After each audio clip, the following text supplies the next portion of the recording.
Shalom Bapak Ibu Saudara terkasih, puji Tuhan kalau pagi hari ini kita bersama-sama berkumpul untuk beribadah satu kemurahan Tuhan bagi kita semua. Mari kita satukan hati untuk berdoa.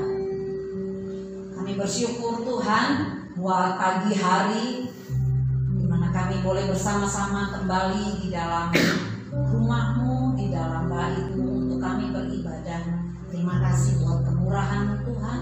Sungguh hati kami melimpah dengan ucapan syukur tak terbatas. Betapa besar, luas, dan panjangnya kasih-Mu Tuhan bagi setiap kami.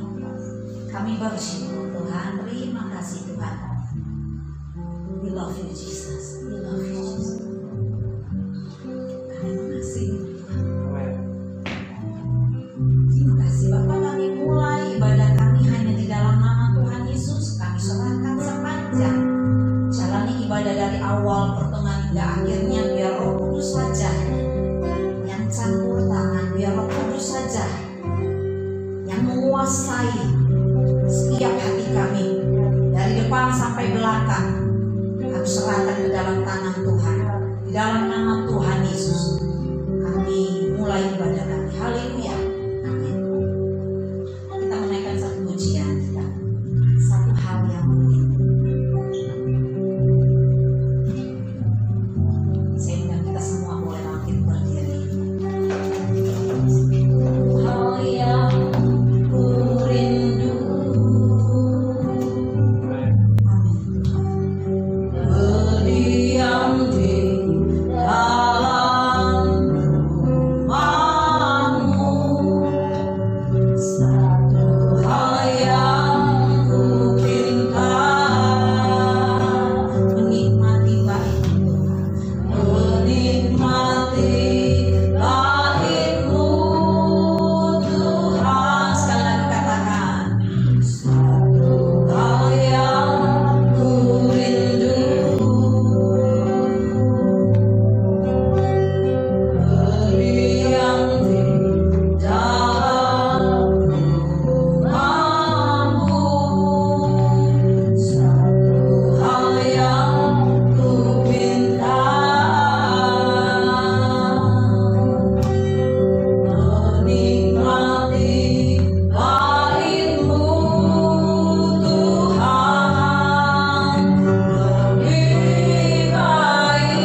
Terima kasih Tuhan, biar kami semua boleh menikmati semua kemurahan-Mu, setiap kebaikan-Mu, setiap kebajikan-Mu seumur hidup kami. Kami bersyukur Tuhan. Terima kasih Bapak, terima kasih Tuhan. Biarlah senantiasa dalam sisa hidup kami mau menyenangkan hati Tuhan. Kami mempersembahkan hidup kami kepada Tuhan. Terima kasih Bapak, terima kasih Tuhan. Kami mau bersukacita di dalam Tuhan. Kami tahu sukacita abadi hanya ada di dalam hadirat. Oh, terpujilah nama Tuhan. Terima kasih Tuhan. Kami mengucap syukur dalam nama Tuhan Yesus. Haleluya. Amin. Puji Tuhan. Bapak Ibu Saudara terkasih, saya persilakan untuk duduk kembali. Haleluya. Ya Tuhanku, aku hendak bernyanyi bagimu selama hidup. Ya Allahku, ya Allahku, aku hendak bermazmur bagimu selagi ku ada. Inilah yang ku renungkan setiap waktu. Nyanyian pujian dan pengagungan kepadamu.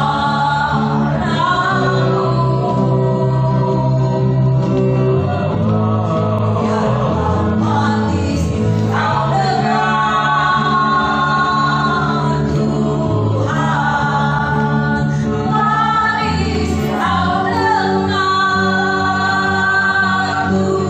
Tuhan. Biar hatiku bersuka karenamu. Sekali lagi katakan, inilah yang ku renungkan. Inilah yang ku renungkan setiap waktu. Nyanyian pujian dan pengagungan, pujian dan pengagungan. Amin Tuhan.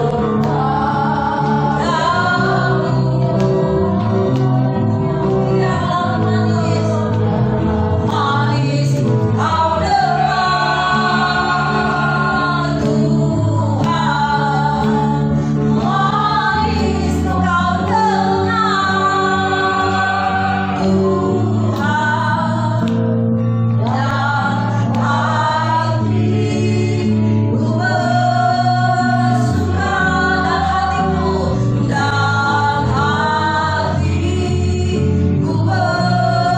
bersuka, dan hatiku bersuka,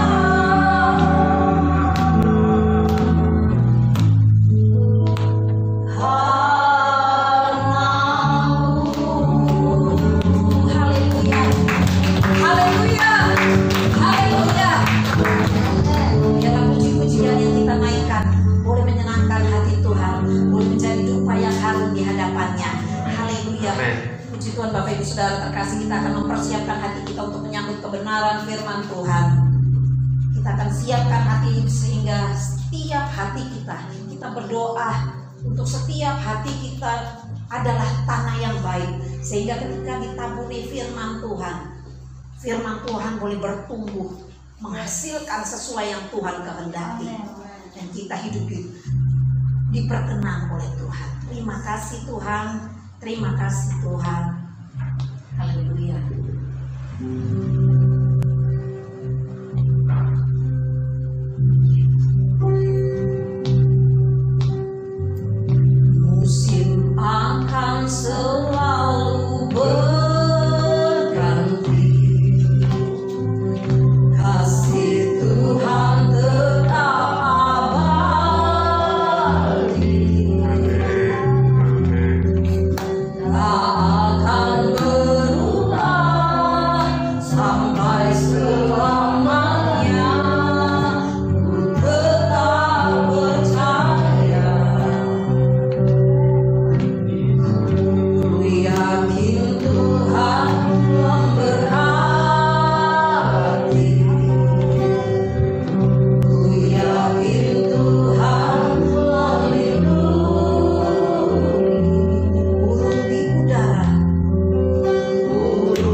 seumur hidup.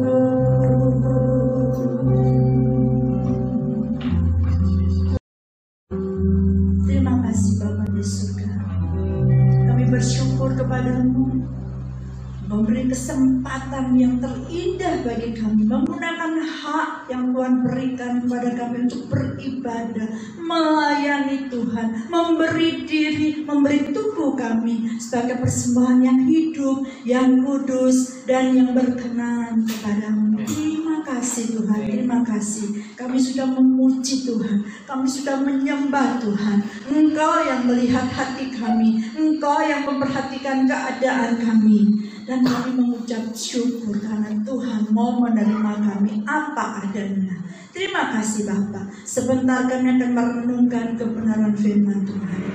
Kami ingin selalu mengenal Tuhan lebih dalam lagi, supaya kami tidak salah dalam bertindak, tidak salah dalam berucap, agar hidup kami boleh mempermuliakan nama Tuhan. Terima kasih Bapak. Terima kasih, kami mau belajar bersama-sama. Kami siapkan hati kami.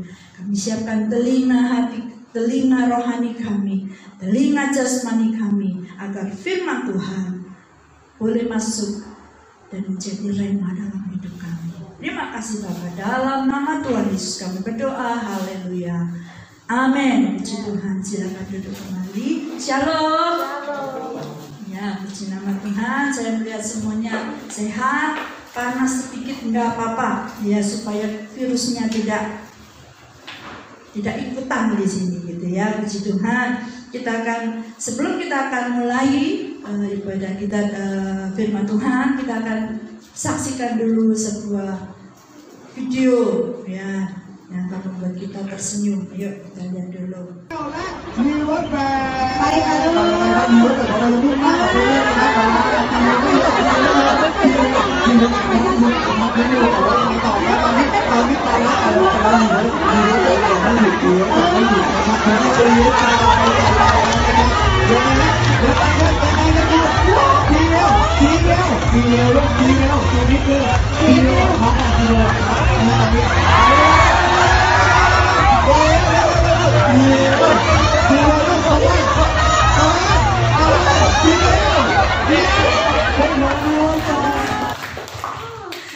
Ya, puji Tuhan. Kalau kita lihat video tadi, tentu kita tersenyum, tentu kita menertawakannya. Ya, perlombaan antara kelinci dan kura-kura. Tentu kita tahu jelas, ya, yang mengadakan pun itu mengadakannya just for fun, ya, supaya mereka terhibur, supaya mereka bisa tertawa. Bagaimana kelinci melaju dengan cepat dan kura-kura merambat, itu yang diharapkan. Ya, karena kita sudah tahu, kelinci pun sudah tahu dia dirinya kecil, lincah gitu ya. Bahkan difur dulu kan ya, wes kamu jalan dulu gitu kan. Kura-kuranya sudah jalan di tengah jalan, lalu dia dikit melewati kura-kura, terus dia berhenti.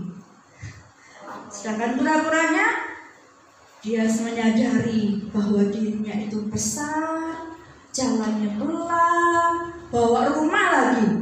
Karena takut rumahnya dimaling orang, jadi dibawa sama dia. Nah, seandainya si kura-kura ini berpikir sebelum diadakan perlombaan lari, dia mikir, wow, gak genah ini panitianya. Ya jelas lah, kelinci jalannya larinya cepat sekali, sedangkan aku timik-timik, ya kan. Lalu dia berpikir, wah, diskriminasi, wah, tidak adil, wah, gak main. Ya. Lalu dia memutuskan untuk mogok misalnya. Wes enggak lah, biarin aku tak masuk di dalam rumah, biarin aku ditaruh di gelanggang, enggak masalah. Tapi aku tak berdiam diri saja di situ. Enggak mau jalan, pasti kalah lah. Jelas aku kalah. Mana mungkin aku bisa mengalahkan kelinci? Aku lari, dia jalan aja aku masih kalah, apalagi ini lomba lari. Pasti kalah. Seandainya dia berpikir demikian, lalu dia diam saja di dalam tempurung, menangis, merasa dipermalukan, merasa dirinya kalah, merasa dirinya tidak berdaya. Apa yang terjadi? Adakah kemungkinan si kura-kura memenangkan pertandingan? Gak ada. Seandainya dia berpikir seperti itu, sudah nggak ada kemungkinan. Kemungkinannya teori probabilitas itu memang makin banyak misalnya dadu dilepas akan makin banyak menang, gitu kan ya. Semakin banyak uang yang dikeluarkan, semakin banyak kesempatan untuk menang. Tetapi walau kesempatan itu hanya 1 dibanding 10, ada nggak kesempatannya? Ada. Dan kura-kura mengambil kesempatan itu, meskipun hanya 1%, tetapi dia melakukannya dengan sepenuh. Kita lihat kan dari awal dia sudah jalan, ya kecepatannya tetap, dia bisanya cuma segitu, tapi dilakukan dengan sungguh-sungguh. Terus gak noleh kiri kanan, gak melihat aku di belakang sana, di depan diketawai orang, enggak kan? Dia diam aja, dia pokoknya jalan, dia lari sebisa dia. Gitu. Akhirnya yang terjadi adalah kura-kura memenangkan pertandingan lari antara kura-kura dengan kelinci. Lucu bukan? Nah, puji Tuhan, dari kisah ini kita akan bersama-sama belajar dari firman Tuhan, ya. Apa yang Tuhan ingin katakan kepada kita pagi hari ini, kita akan belajar bersama-sama. Saya kasih judul mengeluh. Apa? Mengeluh. Kalau sapi melenguh, kalau manusia mengeluh. Apa sih sebenarnya definisi dari mengeluh?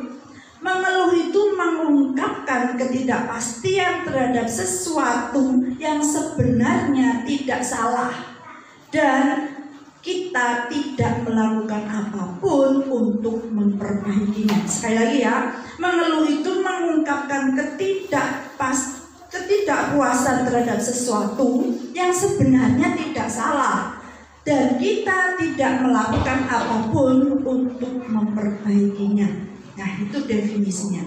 Lalu mengapa orang mengeluh?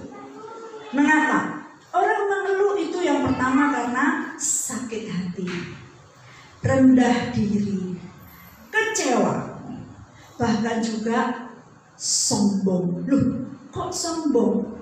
Ya, karena merasa diri lebih baik dari yang lain. Kalau tadi kura-kura dia merasa diri rendah, tetapi orang sombong pun seperti kelinci kalah karena dia mungkin sombong, gitu ya. Dia mungkin sombong, merasa diri lebih baik dari yang lain.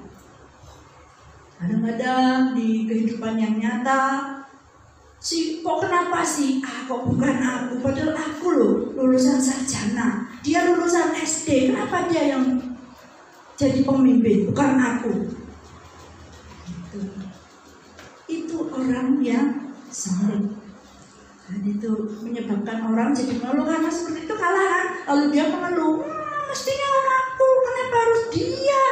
Tidak konsisten, orangnya begini begitu, dia loh dulu anaknya tukang kayu, dan sebagainya. Dalam jangka pendek, mengeluh itu bisa memisahkan kita dengan Tuhan. Dalam jangka pendek, mengeluh bisa memisahkan kita dengan Tuhan. Dan dalam jangka panjang bisa menjadi gaya hidup. Katakan sebelahmu, gaya hidup. Gaya hidup, lifestyle. Ya, benar, ya. Sehingga kita bisa menghabiskan kehidupan kita dalam kekeringan karena mengeluh terus. Dimanapun kita berada wajib mengeluh. Hore mengeluh, selamat aku mengeluh. Karena respon orang yang mengeluh itu mendatangkan kerugian. membawa kemarahan, kepahitan, bahkan depresi.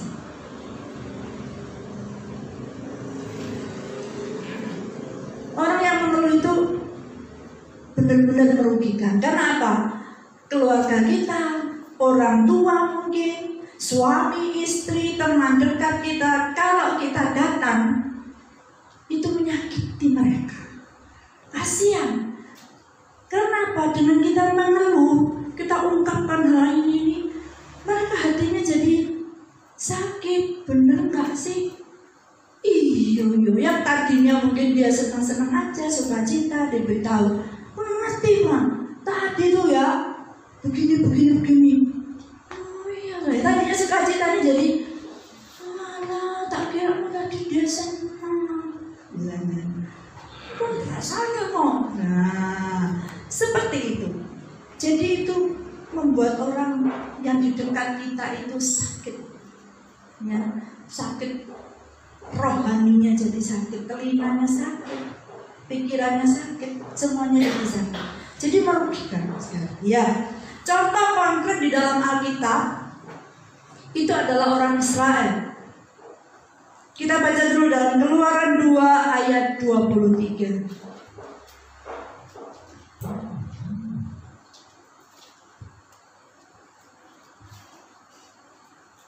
Keluaran 2 ayat 23, demikian bunyi firman Tuhan. Lama sesudah itu matilah Raja Mesir, tetapi orang Israel masih mengeluh karena perbudakan. Dan mereka berseru-seru sehingga teriak mereka minta tolong karena perbudakan itu sampai kepada Allah, Tuhan ya. Jadi orang Israel masih mengeluh. Itu mereka masih diperbudakan di tanah Mesir. Mungkin dia mengeluh, aduh Tuhan, sakit kabeh aku ini. Tiap hari disuruh kerja paksa, siang dan malam bekerja, tidak dapat apa-apa, makan cuma tahu, tempe. Susah hidupku ini Tuhan. Tapi nggak ngerti apa-apa, cuma ngomong gitu aja. Seperti tadi kan, mengeluh itu seperti itu, nggak dapat solusi apa-apa dengan tidak melakukan sesuatu yang bisa memperbaiki. Enggak, ya cuma Tuhan setiap hari, nggak kuat aku. Apa ini hidup seperti ini? Pagi-pagi sudah harus bangun, kerja lagi. Seperti itu. Akhirnya Tuhan itu baik hati dan tidak sombong dan rajin mengasihi kita lah. Ya, Tuhan itu sungguh baik. Dia mendengar teriakan umatnya, orang Israel berteriak, dan Tuhan cepat-cepat menolong mereka dan mengutus Musa untuk membebaskan mereka dari tanah Mesir, keluar dari tanah perbudakan. Baiklah Tuhan, baik, ya, baik. Tuhan itu memang baik, ya, diakui. Senanglah mereka akhirnya dengan tulah-tulah yang dilakukan itu, mereka bisa keluar dari tanah Mesir. Wow, senang sekali mereka ikut sama Musa. Tapi apakah sampai di situ sukacita mereka? Ingat lifestyle, gaya hidup mereka itu bersungut-sungut. Padahal Tuhan sudah kasih apa? Tiang awan pada siang hari, tiang api kalau malam hari biar nggak gelap. Burung puyuh didatangkan, mana? Tuhan kasih semuanya. Tapi begitu menghadapi yang namanya air, tiba-tiba dimarah menjadi pahit, ngomel yang muncul lagi. Lebih baik aku mati di tanah Mesir daripada aku mati di padang gurun seperti ini. Lebih baik aku di sana. Tuhan itu bagaimana sih? Nanti apa dikejar musuh? Wah, kok nggak enak? Disuruh jalan jauh gini, nggak ditolong lagi, kita dikejar-kejar musuh lagi. Ngomel terus, mengeluh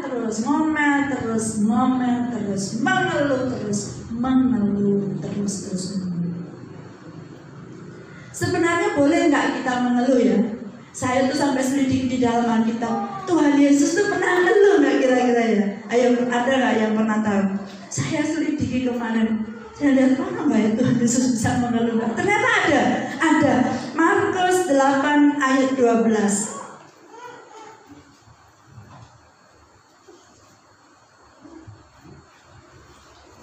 Markus 8 ayat 12. Kita baca bersama-sama. 2, 3. Maka mengeluhlah ia dalam hatinya dan berkata, mengapa angkatan ini meminta tanda? Aku berkata kepadamu, sesungguhnya kepada angkatan ini sekali-kali tidak akan diberi tanda. Saya garis bawahi, maka mengeluhlah ia, Tuhan Yesus, dalam hatinya.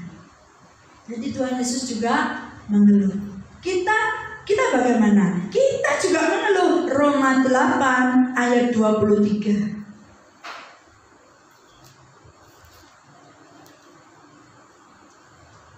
Roma 8 ayat 23. 2, 3. Dan bukan hanya mereka saja, tetapi kita yang telah menerima karunia sulung roh, kita juga mengeluh dalam hati kita sambil menantikan pengangkatan sebagai anak, yaitu pembebasan tubuh kita.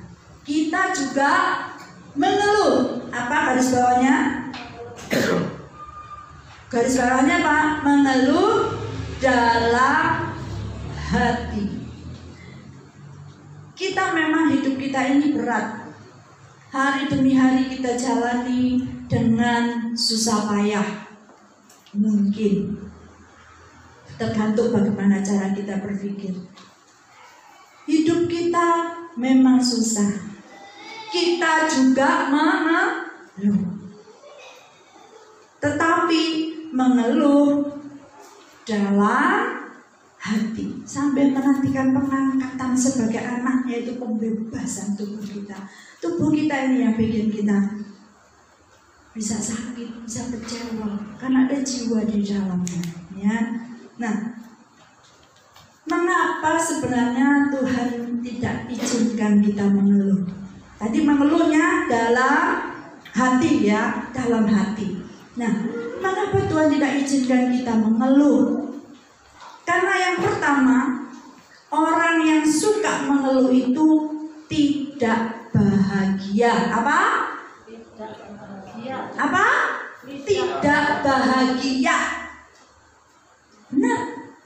Mana ada orang yang mengeluh, yang mencurang, yang mulutnya ditekuk-tekuk begitu, bisa bahagia? Tidak bisa. Padahal Tuhan katakan, firman Tuhan, sekali lagi ku katakan, bersukacitalah. Tuhan ingin hidup kita ini bahagia. Jadi kalau kita mengeluh, kita tidak bahagia. Makanya Tuhan, jangan mengeluh. Kalau kamu susah, kamu butuh pertolongan, doa dan permohonan dan ucapan syukur. Itu yang diajarkan firman Tuhan. Yang pertama, orang yang suka mengeluh itu tidak bahagia. Yang kedua, bisa melemahkan diri sendiri dan orang yang mendengarnya. Melemahkan diri sendiri karena dengan kita mengeluh, pikiran kita terpusat, terfokus pada masalah, pada hal itu saja yang membuat kita, terus aku gak mau dekat sama dia tuh bau gak enak. Itu contoh satu ya. Jadi itu terus kalau deket baunya gak enak, padahal dia satu tempat di ruangan yang sama, tapi tiap hari baunya gak enak. Besok lagi, nanti malas aku kerja, baunya gak enak, aku gak mau makan deket dia, baunya gak enak, makananku jadi gak enak karena dekat dengan dia. Seperti itu terus menerus, maka itu bisa melemahkan diri sendiri dan orang yang mendengarnya, orang di sekitar kita. Tidak bisa bahagia, bisa lemah. Yang ketiga, yang fatal ini, mengeluh itu dosa. Loh, mana ada ayat di dalam Alkitab mengeluh itu dosa? dosa yang serius di mata Tuhan. Karena saat kita mengeluh, kita sedang berkata bahwa Tuhan tidak becus mengatur situasi hidup kita. Dengan mengeluh berarti kita mengatakan, Tuhan, kamu gak mampu ngatur hidupku. Tuhan, situasi yang ada ini kamu gak bisa ngatur. Kurang ajar kan? Dosa, kurang ajar benar itu sama Tuhan. Sehingga karena dosa itu, yang keempat, bisa membangkitkan murka Tuhan. Kita lihat di dalam Bilangan 11 ayat 1 bahwa mengeluh itu bisa membangkitkan murka Tuhan. Bilangan 11 ayat 1. Pada suatu kali bangsa itu bersungut-sungut di hadapan Tuhan tentang nasib buruk mereka. Dan ketika Tuhan mendengarnya, bangkitlah murkanya. Kemudian menyalalah api Tuhan di antara mereka dan merajalela di tepi tempat perkemahan. Mungkin Tuhan jenuh mendengar keluhan mereka ya. Ngeluh terus, akhirnya membangkitkan murka Tuhan.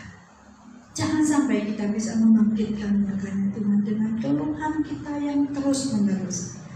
Ya, ingatlah Tuhan itu membenci orang yang suka mengeluh. Bukan membenci orangnya ya, ingat ya, membenci perbuatannya. Mengeluh terus, itu yang Tuhan gak suka. Dan itu bisa membuat kita membangkitkan murkanya Tuhan. Jangan sampai itu terjadi. Ya, jangan sampai itu terjadi. Kemarin saya sempat chatnya sama seseorang yang ya sedikit mengeluh lah. Tapi karena anak Tuhan, kalau saya bilang baru sedikit saya ngomong bahwa Tuhan itu baik begini, dia langsung keluar firman-Nya. Ditulis Matius 6 ayat 33. Pintar sedaya. Jadi tak perlu dinasihati. Kalau orang Kristen yang sungguh-sungguh tahu firman, dia mau mengeluh, baru kita tersenyum saja, dia sudah langsung keluar firman-Nya. Karena apa yang keluar dari mulut kita itu adalah dalam perbendaharaan kita di dalam hati. Puji Tuhan kalau itu yang terjadi ya. Jadi kita boleh mengeluh. Yang pertama mengeluhnya apa? Dalam hati. Dan kalau kita mengeluh, kita bukan mengeluh, kita mengatakan apa yang kita rasakan, mengatakan apa yang kita inginkan, yang kita harapkan kepada Tuhan dengan doa, permohonan, dan ucapan syukur. Itu yang boleh kita lakukan ya. Yang kedua, boleh mengeluh. Loh, boleh ya? Boleh. Ayo kita baca bersama-sama di mana kita boleh mengeluh. Di dalam Ratapan 3 ayat 39.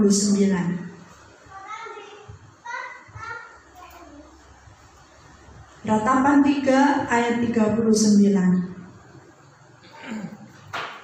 Ini sudah ayat terakhir. Haleluya ya. Mengapa orang hidup mengeluh?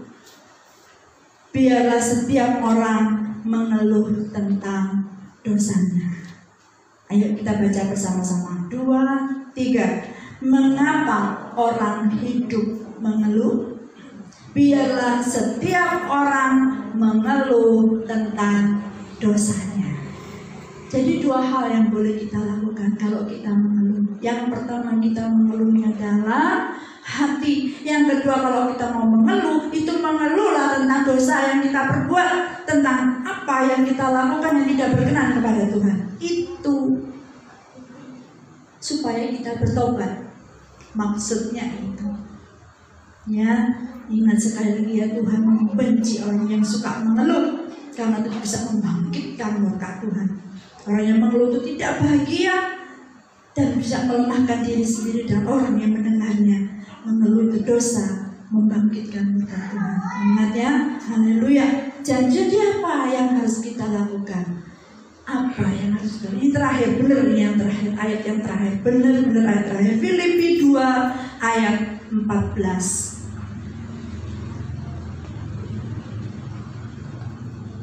Filipi 2 ayat 14. Yuk kita baca yang keras ya. Kita baca yang keras. 2, 3. Lakukanlah segala sesuatu dengan tidak bersungut-sungut dan berbantah-bantahan. Nih, kita harus ingat ya. Jadi lakukan segala sesuatu dengan tidak bersungut-sungut dan berbantah-bantahan. Sedangkan dikasih dalam Tuhan, saya sering nih sama Pak Gem, sama Noni itu sharing-sharingnya. Namanya kita hidup nggak lepas dari masalah, bukan ya? Kadang-kadang, aduh, kenapa ya kayak aku dulu? Padahal misalnya dipanggil bekerja gitu ya. Padahal sudah hampir deal. Misalnya mau mencapai itu sudah 99% itu. Kenapa yang 1% bisa meleset? Kenapa nggak jadi kerja di sana? Rasanya tuh sakit ya. Aduh. Padahal misalnya kalau mau mengeluh, padahal dalam hati dia bilang, padahal yang dipanggil yang jadi pimpinan sekarang ini orangnya begini-begini. Tapi ya sudahlah, mungkin bosnya nggak tahu, mereka pernah korupsi gini-gini, misalnya itu kalau mengeluh seperti itu. Tetapi buktinya dia yang dipakai dan hakim yang nggak dipakai. Mengeluh, susah, sedih, ya harus, ya pasti bukan harus, iya pasti sedih. Tetapi Tuhan itu sungguh baik, sangat baik, teramat baik. Buktinya masih hidup, buktinya masih seger, buktinya diberkati Tuhan. Dan yang kedua, ketika satu saat melihat, oh makanya aku nggak jadi masuk sana, ternyata perusahaannya bermasalah. Ternyata sekarang sekarang pimpinannya dikejar-kejar orang. Untung bukan aku. Nah, jadi kita tuh melihat bahwa Tuhan itu sudah tahu. Kurang 1% loh, kenapa nggak jadi? Ya karena Tuhan tahu akan terjadi sesuatu yang bakal lebih menyusahkan kamu lagi. Kamu gak akan jadi situ, kamu tak berkati kok. Kamu hidup dengan baik, bisa makan lauk, tempe, tahu, sayur, kadang-kadang juga sate. Ya, haleluya, puji Tuhan, ayam goreng, daging bistik. Ya kadang-kadang boleh lah kalau diberkati Tuhannya.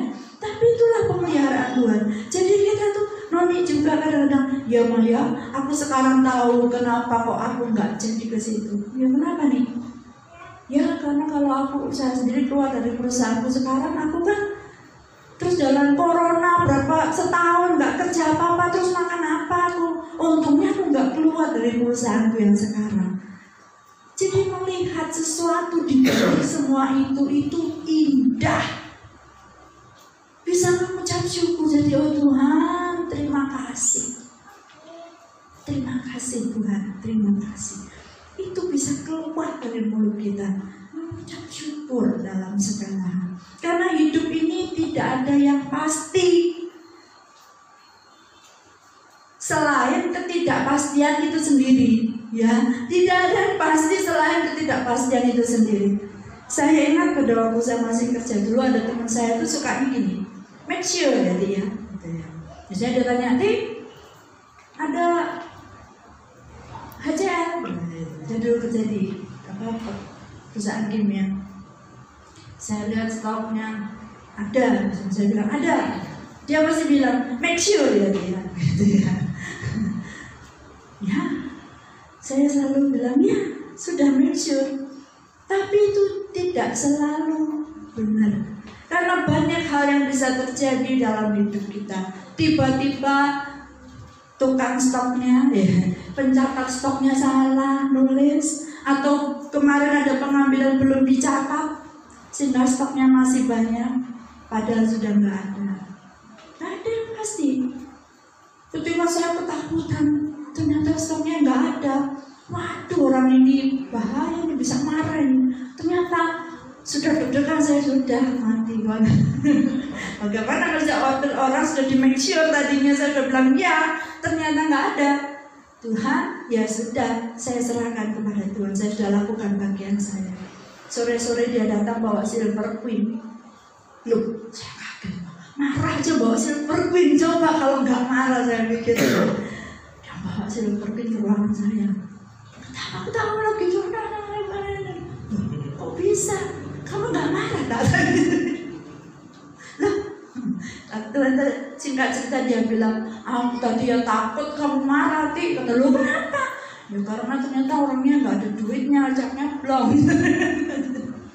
Jadi tidak ada yang pasti di dunia ini. Kita jalani saja. Masalah ada, deg-degan iya, ketakutan apalagi terjadi sesuatu yang miss gitu ya. Aduh rasanya. Tapi ingatlah bahwa semuanya itu kalau kita sudah melakukan dan kita menyerahkan kepada Tuhan, Tuhan akan tolong kita. Amin.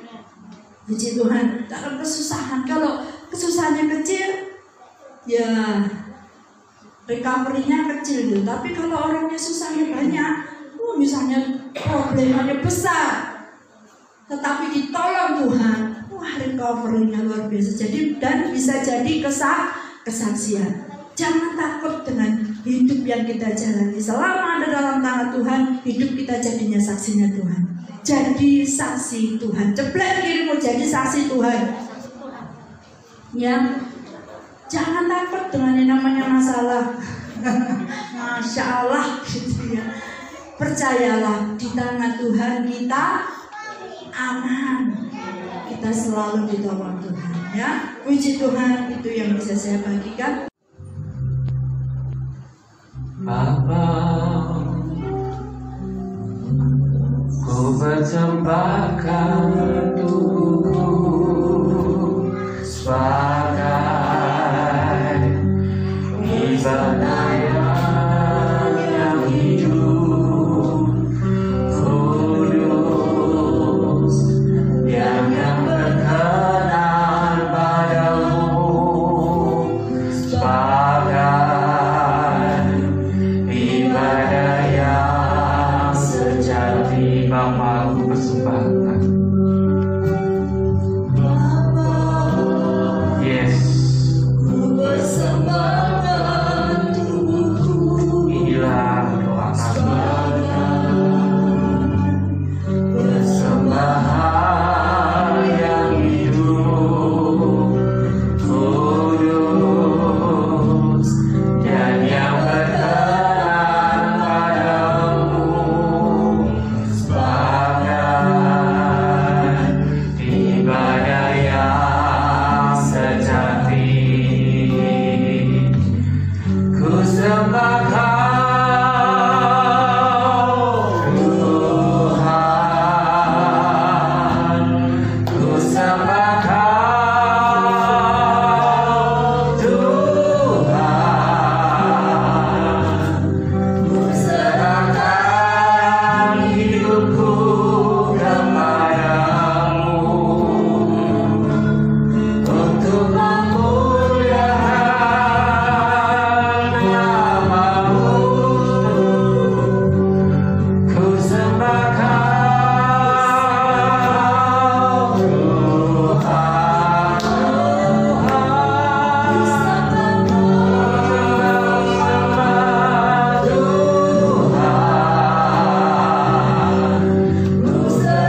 Tunggal Tuhan Yesus Kristus serta persekutuan Roh Kudus kiranya memberkati, menyertai, melindungi anak-anak Tuhan yang percaya.